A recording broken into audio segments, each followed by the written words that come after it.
no one would stop. Because it happened to me, how I actually started performing was I was a busker.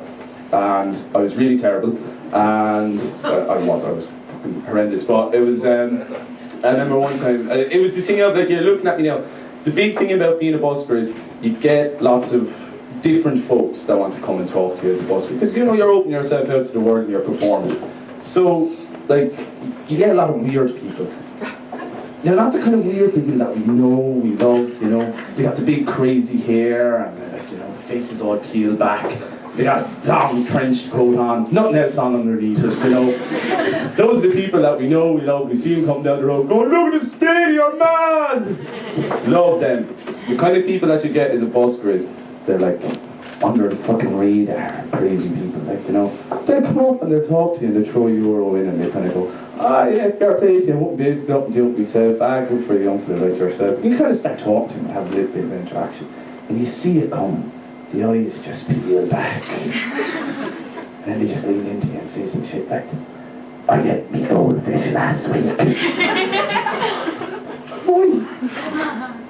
He told me to.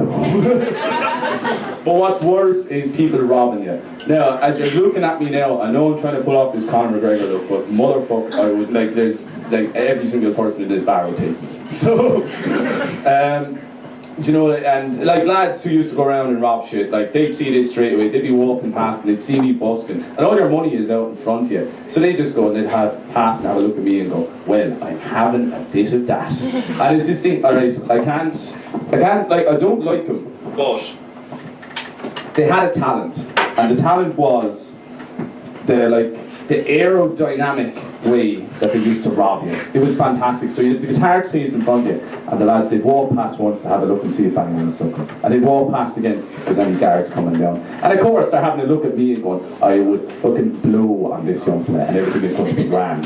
And then they would come back up, and the way they would do it, it was perfect. Like, you get a left hand down, and you just get in, and it's just like left knee in front of you as well. This is all very fucking critical to the movement here.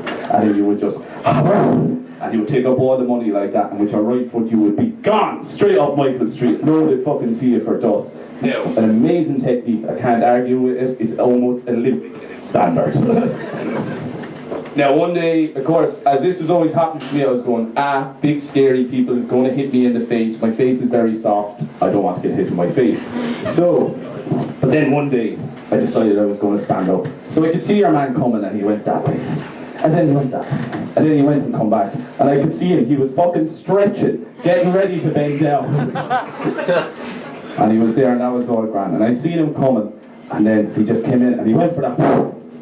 But I caught his arm. I said, this is the day I'm going to be brave. I caught hold of his arm. He was shocked at first, but then he was still looking at me going, no, I'm going to get out of this, okay, it's going to be fun. But I was leaned into him, looking him dead in the eye. I just said to him, do you think I fucking came down in the last shower? Best line I ever put out my whole life. Taught him after winning the situation. I did not. Still there, looking me dead in the eye. Man, I can't believe this. He just turns around to me and goes, no, but you're about to feel like you fucking did. And he just went, boxed me straight down on the bridge of my nose, knocked me on me hole, absolutely in bits. What annoyed me more than anything was there was lots of people going by, and you see them when like an argument starts in town, they'll walk past and go, that looks like a bad situation, I'm not going to get involved, and they start going by. But all the people that did that, they still have the same mindset where they're walking by and then they turn around and have a look over their shoulder and go, oh, the bad situation is over, I'm going to go back and look like a fucking hero. And they all came back then, helped me up off the ground, blood pumping out of my nose. That was fine. I was going, look, I'm fine, I've taken digs before, this just happens and whatever. For the life of me, the only thing that I really thought about that whole situation was, fuck, I wish I was as cool as that guy.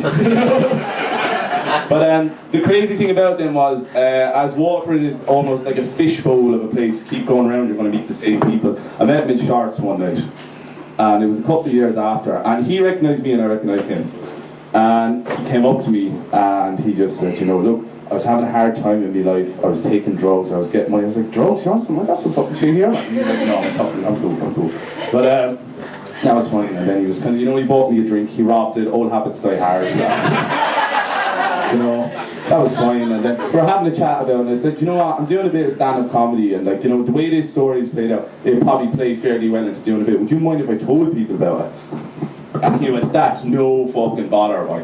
And I went, really, like, it implements you as a bad person, and almost as a crime, whatever. He goes, nah man, I've been telling people about that for years, that's the coolest shit I ever done in my whole life. Ladies and gents, you ready for your next act of the evening?